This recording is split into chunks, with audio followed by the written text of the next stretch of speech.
Mengenai keutamaan menghafal Al-Quran, ada sebuah hadis yang sangat mulia dari Ibnu Abbas radhiyallahu anhu. Ia berkata bahwa Rasulullah Shallallahu alaihi wasallam bersabda, sesungguhnya seseorang yang dalam hatinya tidak ada Al-Quran sama sekali ibarat rumah yang rusak.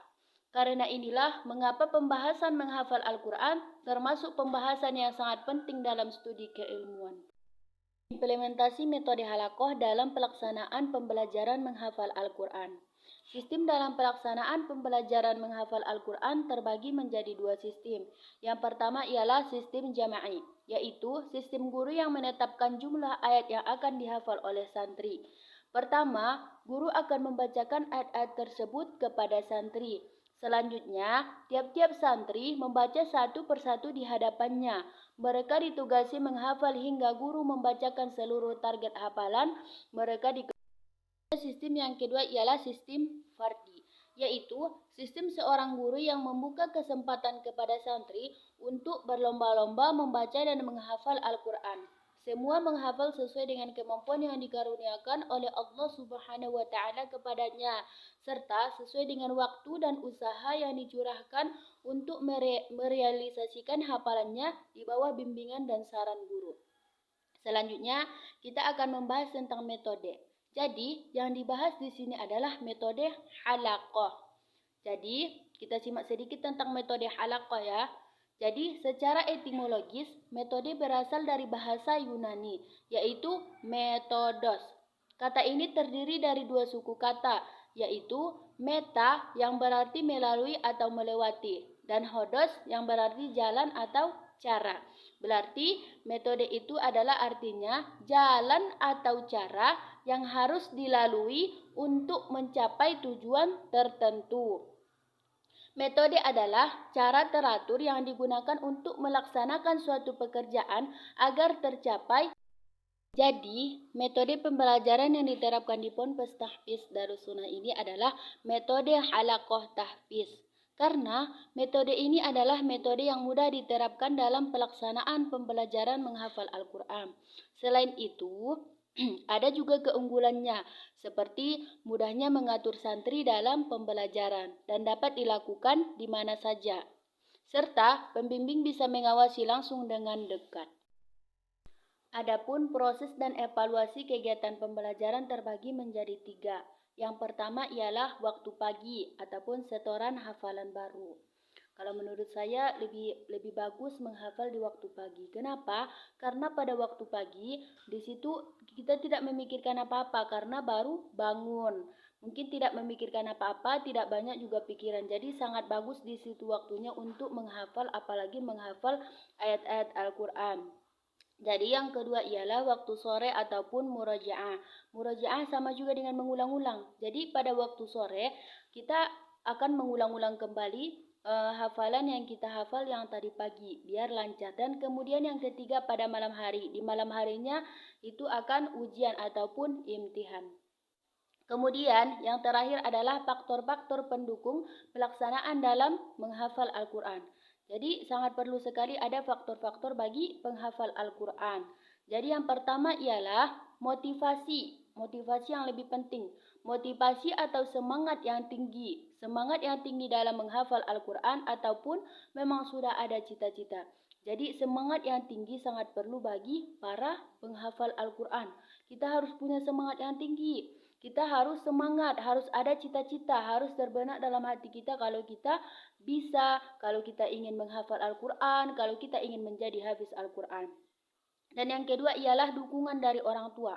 Kalau menurut saya dukungan dari orang tua juga tidak kalah pentingnya. Karena kalau orang tua tidak mendukung mungkin kita akan semena-mena. Mungkin tidak ada yang ingin dibanggakan seperti itu. Tapi kalau orang tua mendukung kita akan lebih semangat karena ada yang ingin dibanggakan. Apalagi orang tua, keluarga semuanya mendukung. Bahkan kita akan menjadi lebih semangat dalam menghafal Al-Quran. Yang ketiga ialah bimbingan guru tahfiz. Bimbingan guru tahfiz juga sangat perlu. Karena kalau tidak dibimbing, mungkin kalau dibimbing untuk hari ini harus hafal 1 halaman. harus hafal 1 halaman per hari. Karena ada guru pembimbing yang tadi, mungkin kita akan merasa takut atau malu kalau kita tidak menghafal Al-Quran yang 1 lembar tadi. Akan tetapi kalau tidak ada guru pembimbing, kita akan semena-mena. Misalnya tidak ada guru pembimbingnya sama sekali. Kemudian untuk hari ini kita targetkan 1 halaman. Tapi karena tidak ada guru pembimbing tadi, kita akan semena-mena. Besok sajalah, maka akan tertunda-tunda karena tidak ada guru pembimbing, tidak ada yang mau ditakutkan, tidak ada yang mau yang kita malukan. Jadi otomatis hafalan kita juga akan berkurang. Tapi kalau ada guru pembimbing, bisa juga 1 lembar 1 hari, 1 lembar 1 hari karena dibimbing. Begitu juga dengan bacaannya. Kalau ada guru pembimbing, insya Allah makin hari makin bagus, makin baik. Dan yang keempat ialah kondisi fisik yang sehat, sehingga akan lebih semangat menghafal Al-Quran. Jadi kondisi fisik yang sehat juga sangat penting ya, karena kalau kita sedang sakit, mungkin hafalan kita juga akan berkurang ya kan. Jadi yang kelima ialah sudah fasih membaca Al-Quran. Jadi sudah fasih membaca Al-Quran, makhorojil hurufnya juga udah baik, panjang pendeknya juga udah baik. Jadi itu juga sangat penting, karena itu akan membuat kita lebih mudah menghafal Al-Quran karena kita juga udah paham, jadi lebih mudah untuk menghafalnya. Kemudian ialah yang keenam itu ialah perlu juga teman yang mau menghafal Al-Quran.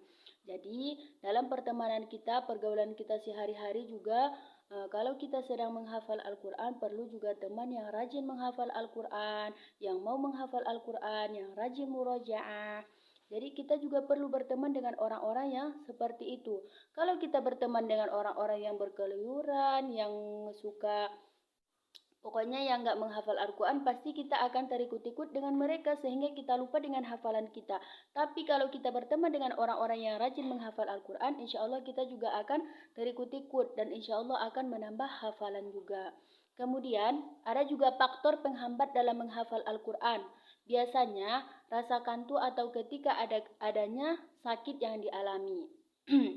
Nah, kalau udah kantuk, kalau ada sakit yang dialami atau masalah apa-apa pasti akan berkurang. Itu adalah faktor penghambat, termasuk faktor penghambat. Jadi ada di sini, jadi upaya mengatasinya adalah kita sebagai guru, nantinya kita sebagai guru misalnya guru tahfiz ataupun guru ini ataupun guru-guru yang lain.